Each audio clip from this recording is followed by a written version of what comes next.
जय झारखंड। साथियों, 2024 विधानसभा चुनाव का परिणाम सबके सामने आ चुका है।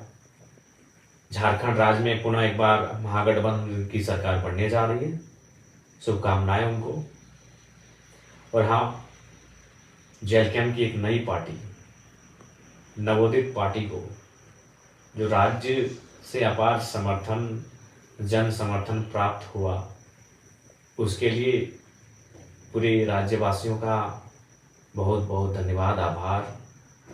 जलकेम के जितने भी सिपाही, सैनिक, कार्यकर्ता, सभी का संघर्ष आज इस मुकाम को लेकर आया है।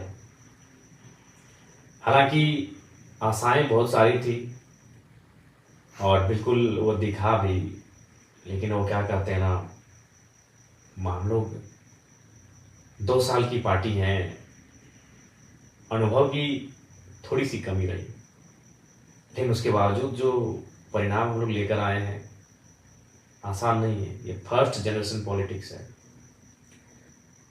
फर्स्ट जनरेशन पॉलिटिक्स झारखंड में, पूरे भारत में ऐसा इतिहास नहीं मिलेगा। विधायक हमारी पार्टी से कितने बने वो मायने है, उससे कई ज़्यादा मायने हैं कि हमारी पार्टी को पूरे राज्य में समर्थन कैसा मिला, अच्छा समर्थन मिला। इसके लिए सभी का आभार करते हैं, धन्यवाद करते हैं।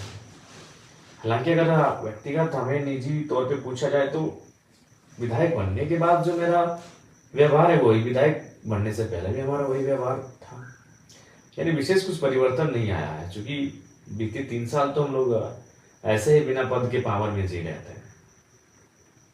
अपने निडरता से, अपने एग्रेशन से लोगों के काम निकाल लेते थे, लोगों का काम बना देते थे।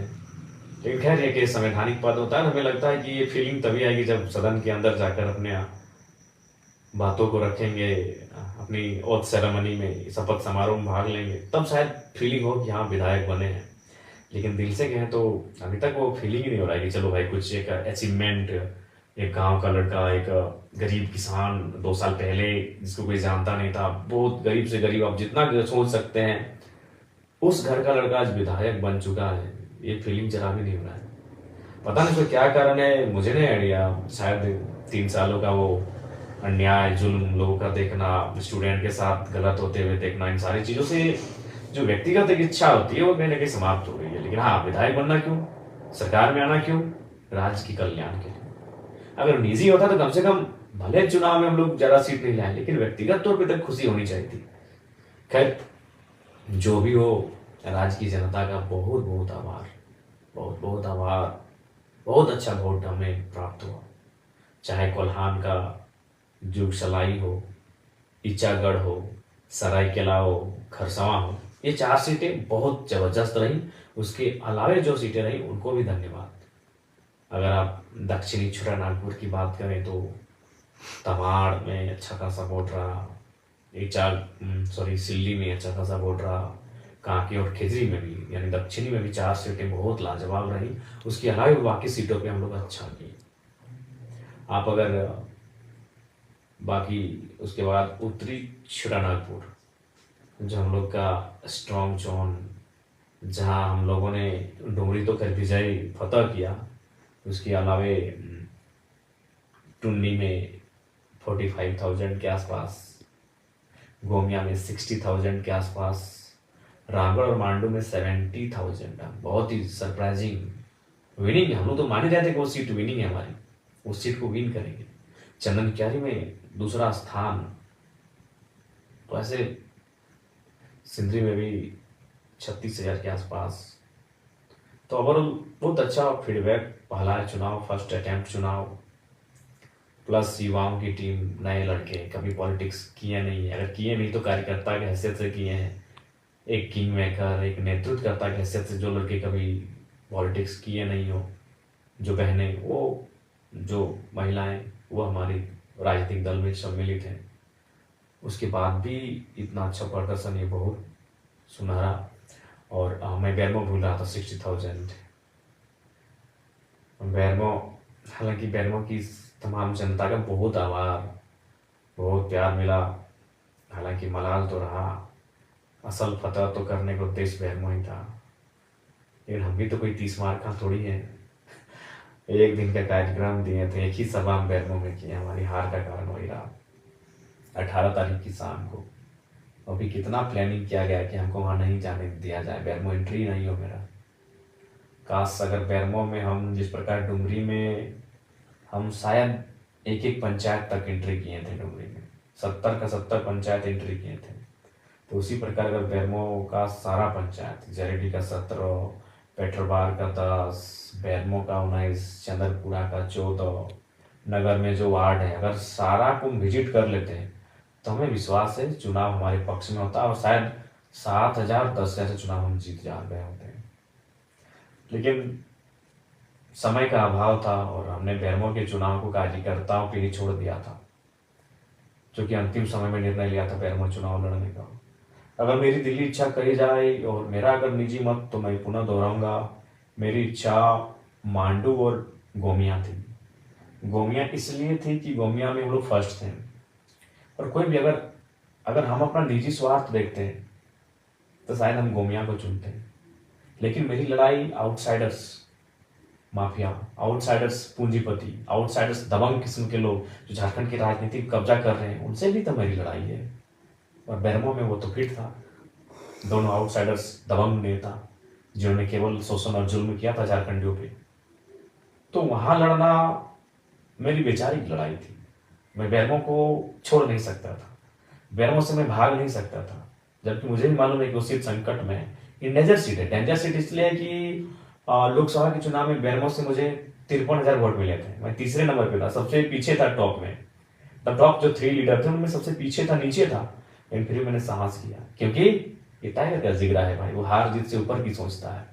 मैं बैरमो में इसीलिए कूदा था कि मेरा मानना है कि बैरमो जहाँ CCL है, जहाँ बीसी आउटसोर्सिंग्स हैं, जहाँ DBC हैं, तमाम योजनाएं हैं, वहाँ मैं आऊँगा तो आर्थिक न्याय की बात करूँगा। खैर बैरमो हार के भी मैं डुमरी में ही जीत के मैं देख लूंगा बैरमो को, टेंशन मत लीजिए।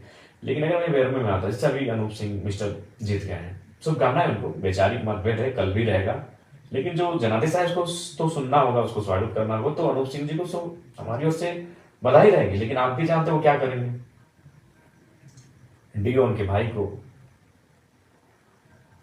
रैक उनके जीजा जी को, ट्रांसपोर्टिंग उनके साले साहब को, बहुनई को, जीजा को, साला को, भाई को। इसके अलावा अनूप सिंह जी कुछ विशेष आगे सोचेंगे नहीं।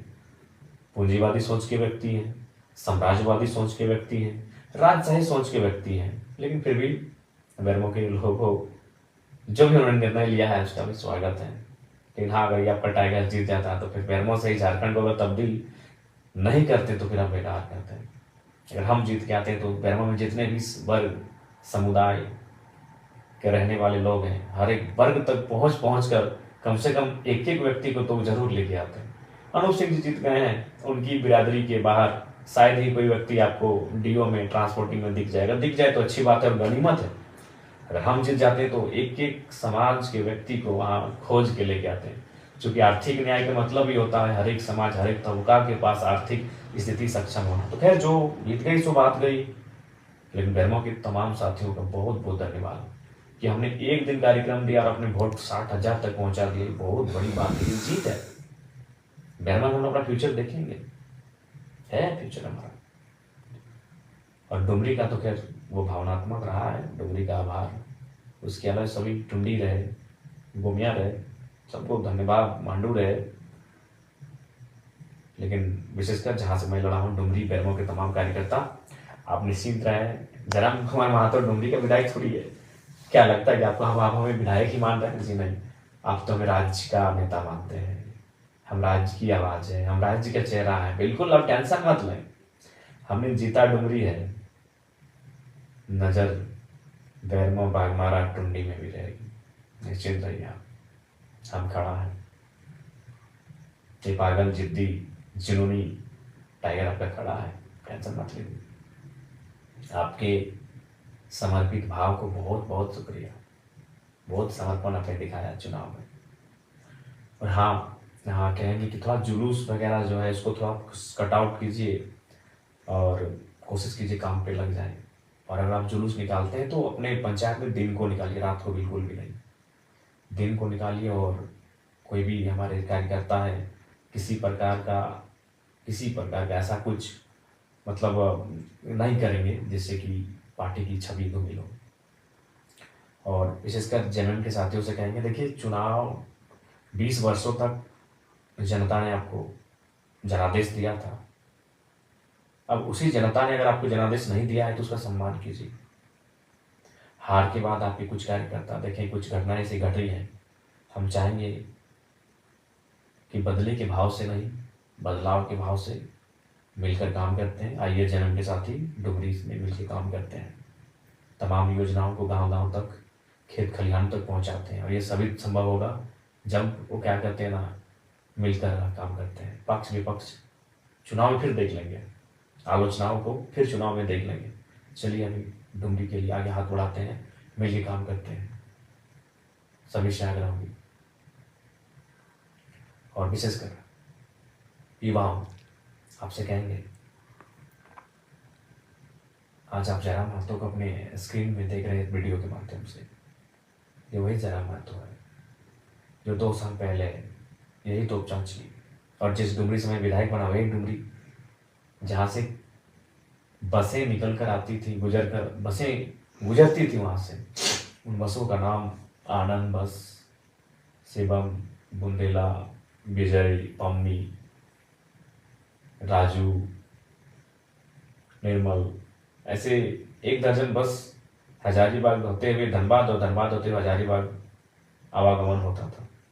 उन बसों पे हम लोग झगड़ा करके चढ़ते थे, भाड़ा नहीं देंगे, 2 रुपया से ज़्यादा नहीं देंगे, 5 रुपया देंगे। और हार्डली गिरफ्तार आते थे 10 रुपये, 2 रुपया से वो कहानी शुरू हुई थी, 5 रुपया से 10 रुपया तक पहुंची थी। अभी क्या भाड़ा है मुझे नहीं पता, चूँकि अब तो हम लोग मान के चलिए दोस्तों के स्कॉर्पियो में चलते हैं।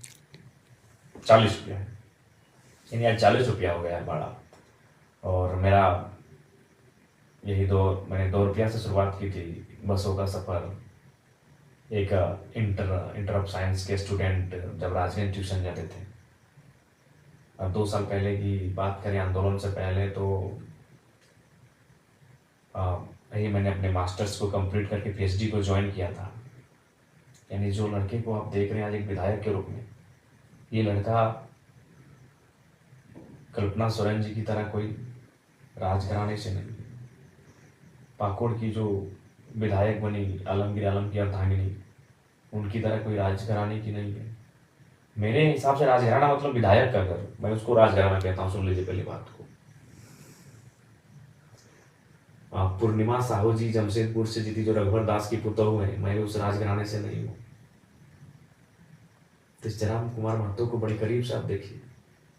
आज से महज 3 साल पहले मेरी तस्वीर शायद सोशल मीडिया में होगी, जाके देखिएगा। एक दुबला पतला सा लड़का, मासूम सा लड़का, मासूमियत चेहरे में, आंखों में एक सपना कि कुछ करेंगे। वो सपना कुछ बनने का। ये गरीब परिवार से संबंध रखते हैं, बहुत खर्च हुआ है पढ़ाई लिखाई में, तो कुछ बने। क्या बने? कुछ भी। कोई बहाली आए उसको भरे, टीचर की बहाली हो, प्रोफेसर की बहाली हो। और उससे पहले जब पीएचडी नहीं किए थे तो उससे पहले सीआरपीएफ की बहाली हो, आर्मी की बहाली हो, रेलवे की बहाली हो। उन बहालियों को फॉर्म भरना, उनके लिए मेहनत करना, ये चीज़ रहा है। वही लड़का आपके सामने आज आपके स्क्रीन में है। और यकीन मानिए वो लड़का विधायक है। हालांकि हमको ज़्यादा कोई एक्स्ट्रा फीलिंग नहीं हो रहा है विधायक बनने का, लेकिन आप यकीन कीजिए ये जयराम महतो विधायक है। मैं ये आपको इसलिए संदेश दे रहा हूँ कि सपने देखिए, मेहनत कीजिए, संघर्ष कीजिए। कौन जानता था जयराम महतो को? आज मीडिया में भले नेगेटिव बोले या पॉजिटिव बोले, आज देश की जितनी भी नेशनल मीडिया है, एक 30 सेकेंड ही सही जयराम महतो का नाम उनको लेना पड़ता है। कोई नहीं जानता था जयराम महतो को। जयराम महतो खुद जयराम महतो को नहीं जानता था। कौन है जयराम महतो? फिर जयराम महतो। क्या था दिनचर्या हमारा? सुबह मॉर्निंग में उठना, घर से 600-700 मीटर दूरी में मैदान फुटबॉल का, वहाँ दोस्तों के साथ आकर सुबह वही बैठकर डिस्कशन, वहाँ से जोरिया तक जाना, जोरिया में फिर नहाना धोना और बसों में बैठकर फिर कॉलेज तक पहुँचना, फिर कॉलेज से रिटर्न आना, बीच में 2-4 घंटों का ट्यूशन लेना, शाम को एनी हाउ खेल का मैदान, चाहे फुटबॉल हो, क्रिकेट हो या वॉलीबॉल, ये 3 चीज़ों का शौकीन। एनी हाउ कुछ भी हो जाए, मौसम खराब हो, कोई मतलब नहीं, 2-3 घंटा खेल के मैदान में, फिर रात को ट्यूशन, सेल्फ स्टडी, फिर सुबह फिर एक दौर आया जब मास्टर ऑफ आर्ट्स यानी एमए की परीक्षा को मैंने इंग्लिश लिटरेचर से प्रथम श्रेणी से उत्तीर्ण किया पीके रॉय मेमोरियल कॉलेज से। तो एक दिन की घटना है, मैं नहाने के लिए जोरिया जा रहा था। जोरिया जिसको आप छोटी नदी कह सकते हैं, अगर आप सभी नहीं समझे कि जोरिया का क्या मतलब है, तो छोटी नाला नदी कह सकते हैं। तो वहाँ कुछ हमारे बगल में जो एक सरकारी +2 हाई स्कूल है, बच्चे क्लास को छोड़ के बाहर बैठे थे। तो बच्चों को तो पहले हमने चूंकि पकड़ा, उनको अपने साथियों के साथ उनको पकड़ के प्रिंसिपल के पास हम लोग कंप्लेंट करने के लिए गए कि सर क्या हो रहा है, स्कूल का टाइम है, आपके बच्चे जोरिया के किनारे घाट में बैठे हैं नदी के सामने।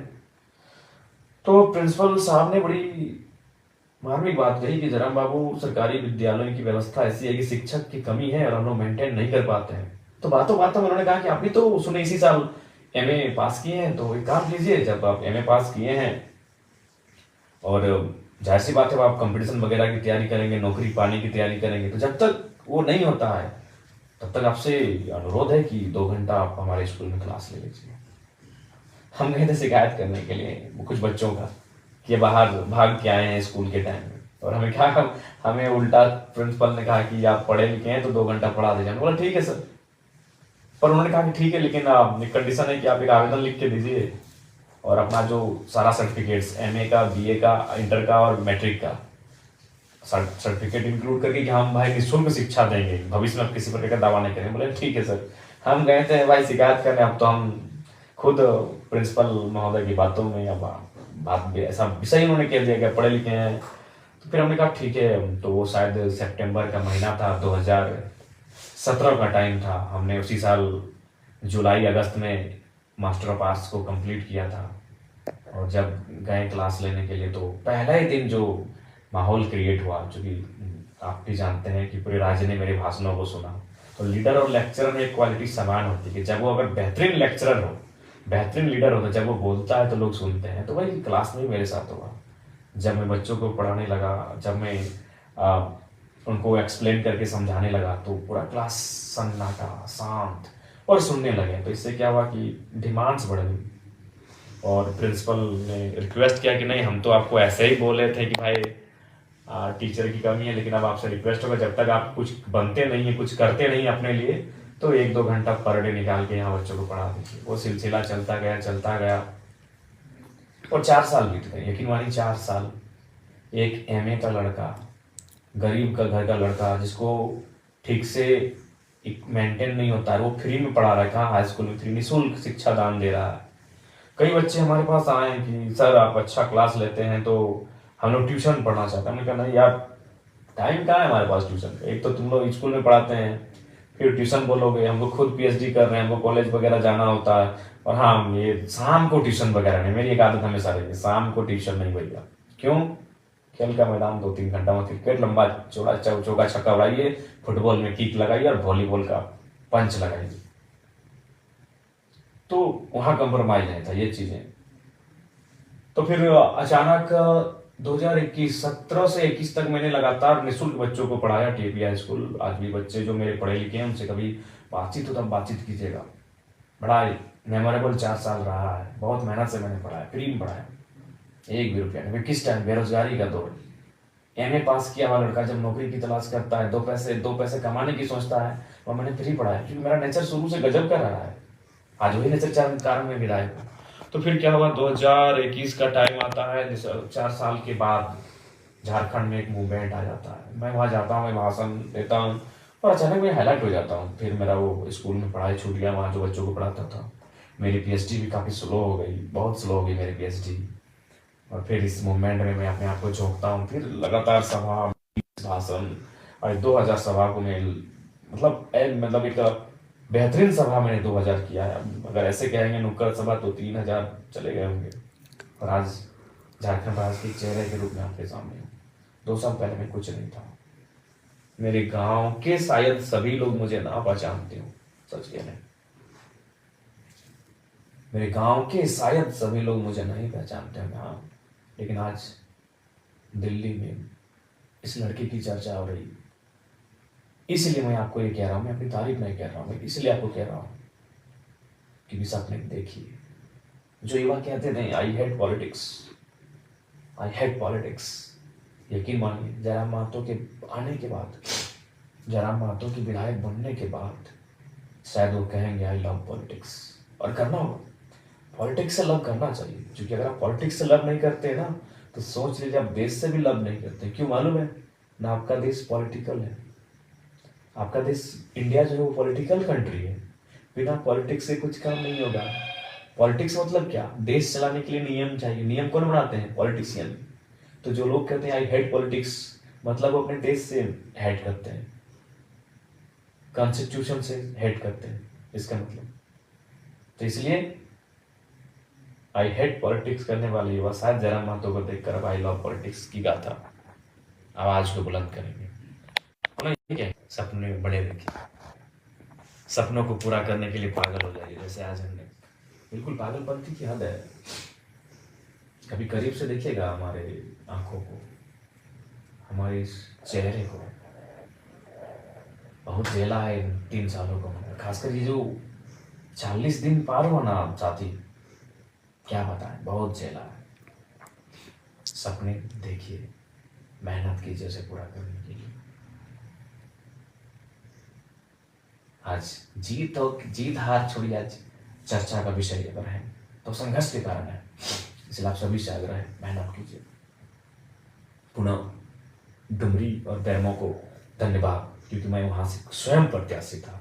बाकी तमाम झारखंड को धन्यवाद, क्योंकि मेरी पार्टी के तमाम जो कैंडिडेट्स रहे उनको बहुत जोरदार समर्थन मिला। सबको धन्यवाद। जोहार, नमस्कार, आदाब, जय हिंद, जय भारत, जय झारखंड। और बस यही कहेंगे, सबका शुक्रिया। मिल के काम करते हैं। जय वालों को भी कहेंगे, ये आपसी मनमुटाव को छोड़िए। 20 साल आपने संभाला, अब अगर जनता ने मौका दिया है तो चलिए साथ चलते हैं। सबको जोहार।